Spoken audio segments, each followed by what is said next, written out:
Përshëndetje miq, uroj të jeni mirë dhe mirë se erdhët në kanalin tim. Për ju që më dëgjoni për herë të parë, unë jam Andalina nga sofra ime dhe çdo ditë ndaj me ju receta të cilat i përgatis për familjen time. Sot kam përgatitur tavën më të preferuar për familjen time me patollxhan. Ju ftoj ta përgatisim bashk, ta ruani si recet dhe ta provoni në kuzhinën tuaj, pasi jam e bindur që nuk do të zhgënjeheni as ju dhe as familja juaj. Fillojmë pa humbur kohë. Kam përgatitur 5 deri në 6 patollxhan, varet se sa të madhe do ta përgatisni tavën. Do t'i ndajmë në mes, do t'i largojmë pjesën e mesit me ndihmën e një thike ose me ndihmën e një luge.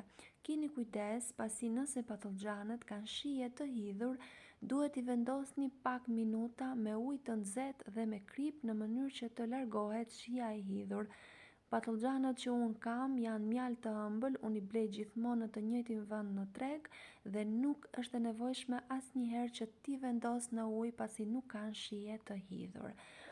Pra i pastrojmë nga mesi me ndihmën e një thike ose një luge, heqim pak lëkurë nga pjesa poshtë në mënyrë që të qëndrojnë sa më mirë në tavë, kështu si po shihni tani, dhe i vendosim në tavën e pjekjes në këtë mënyrë që shihni. Nëse patollxhanët nuk i gjeni të vegjël dhe të rrumbullakët, mund të përgatisni dhe me patollxhan të gjatë, i prisni në mes dhe i përshtasni formën. I shtojmë vaj ulliri dhe pak krip dhe do t'i fusim t'i pjekim për pak minuta në furrë. Ndërkohë që patollxhanët piqen, ne do përgatisim mbushjen. Në një tigan do shtojmë 3 lugë vaj ulliri, një qep e madhe e prerë holl, pjesët e patollxhanëve që hoqëm, pra pjesët e mesit të tyre, 3 speca të prera holl, mund të përdorni çfarëdo lloj speca që preferoni. Djali im e preferon shumë specën e kuqe dhe unë e përgatis në shumë receta, e bëj pjesë të shumë recetave. Dhe do t'i skuqim derisa të zbuten. Nëse dëshironi mund të shtoni edhe mish të grirë, sipas dëshirës. Pasi janë skuqur, do pastrojmë dhe do presim holl 5-6 domate të mëdha. Domatet janë të sezonit tani dhe kanë një shije fantastike dhe janë mjaft të ëmbla. 2 thelpinj hudhër, qep, piper të zi dhe rigon. Erëzat janë sipas dëshirës. Nëse preferoni mund të shtoni edhe erëza të tjera që janë të preferuara në familjen tuaj. Do vazhdojmë skuqen derisa të na bëhet një masë si salcë. Pra kjo që po shihni. Nëse domatet nuk janë shumë të lëngshme, mund të shtoni pak ujë në mënyrë që masa të mos jetë e thatë. Domatet që kam përdorur ishin lëng me shumicë dhe shihni si është masa. Patollxhanët janë gati dhe do t'i mbushim me masën që përgatitëm. Duhet ju kujtoj se nëse jeni i ri në kanalin tim, ju ftoj t'i hidhni një sy recetave të mia dhe nëse ato ju pëlqejnë, mos harroni të bëni subscribe dhe të shtypni butonin e zilës. Çdo ditë postohet nga një recet.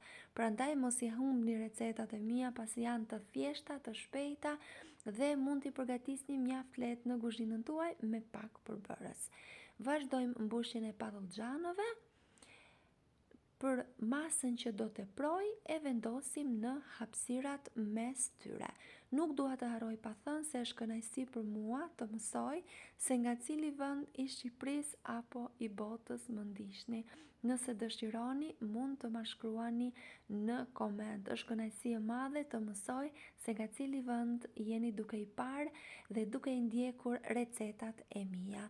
Vazhdojmë të shtojmë edhe pjesën shtesë që na teproj, siç e thash në fillim, nëse masa është e thatë, mund të shtoni pak ujë në tigan ose kur ta vendosni të piqet. Unë nuk kam shtuar as pak ujë sepse siç e shihni tava është e plotë. Do ta pjekim në 200 gradë 5 minuta para se ta heqim fare nga zjarri. Do ta nxjerrim pak jashtë dhe do shtojmë djathë të bardhë mbi patollxhanët e mbushur. Shkon shumë me këtë recetë, prandaj ju sugjeroj ta provoni. Nëse nuk e preferoni, sigurisht që mund ta shmangni këtë pjesë, por unë po ju them se si e kam përgatitur hap pas hapi recetën e plot. Pasi e vendosim djathin e parë, të cilën e thërmojmë, do ta kthejmë në zjarr edhe për 4-5 minuta të tjera sa të shkri pak djathi. Dhe tava është gati. Unë nuk mund t'ju shpjegoj dot se çfarë arome ka me gjithë këto perime të stinës të freskëta kaq të mira. Ju ftoj ta provoni, ta shijoni dhe nëse ju pëlqen kjo recetë, për të më mbështetur, mos harroni të bëni like dhe të lini përshtypjen tuaj në koment. Faleminderit nga zemra që më ndiqni.